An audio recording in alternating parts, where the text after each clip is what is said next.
കാസിബീറോ Manchester United ഈ സീസണോടുകൂടി വിടുമെന്ന് പുള്ളി old ട്രാഫോർഡിൽ വെച്ച് ലാസ്റ്റ് പ്രസംഗത്തിൽ പറയുന്നതിനോടൊപ്പം തന്നെ മുമ്പേ തൊട്ട് ഈ സീസണിന്റെ പകുതിയായപ്പോൾ തൊട്ടേ പുള്ളി പറഞ്ഞിരുന്നു ഞാൻ മാറാൻ പോവാണ്. അപ്പൊ എല്ലാവരും ചോദിച്ചിരുന്നു എങ്ങോട്ടാണ് മാറാൻ പോണേന്ന്. പക്ഷെ പുള്ളി ഒരു സൂചന പോലെ അപ്പൊ നമുക്ക് തന്നിരുന്നില്ല. ഇപ്പൊ കിട്ടുന്ന ലേറ്റസ്റ്റ് റിപ്പോർട്ട് പ്രകാരം അന്ന് മുതലേ പുള്ളിക്ക് ഇൻട്രസ്റ്റ് ഇന്റർ മിയാമിയിൽ ചേരാനാണെന്നാണ്. അപ്പൊ അതിനായിട്ടുള്ള ഇന്റർ മിയാമി അധികൃതരായിട്ടുള്ള ചർച്ചകൾ പുരോഗമിക്കുന്നു.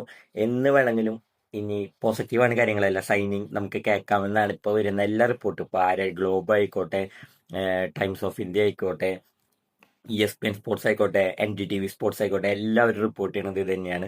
കാസിമീറോ എപ്പോൾ വേണമെങ്കിലും ഇനി ഇന്റർ മിയാമിയിൽ ജോയിൻ ചെയ്യാമെന്നാണ്. അദ്ദേഹത്തിന്റെ ആഗ്രഹം അത് തന്നെയായിരുന്നു. കഴിഞ്ഞ മാർച്ച് തൊട്ട് അതിനു വേണ്ടിയുള്ള പരിശ്രമങ്ങൾ ആരംഭിച്ചിട്ടുണ്ട് എന്നാണ് ഇപ്പോൾ വരുന്ന റിപ്പോർട്ടുകൾ.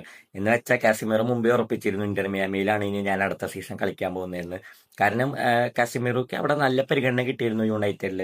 കോച്ചിന് ഇഷ്ടമായിരുന്നു, കളിക്കാർക്ക് ഇഷ്ടമായിരുന്നു, നല്ല രീതിയിൽ ഫോമിൽ കളിച്ചുകൊണ്ടിരിക്കുകയാണ്.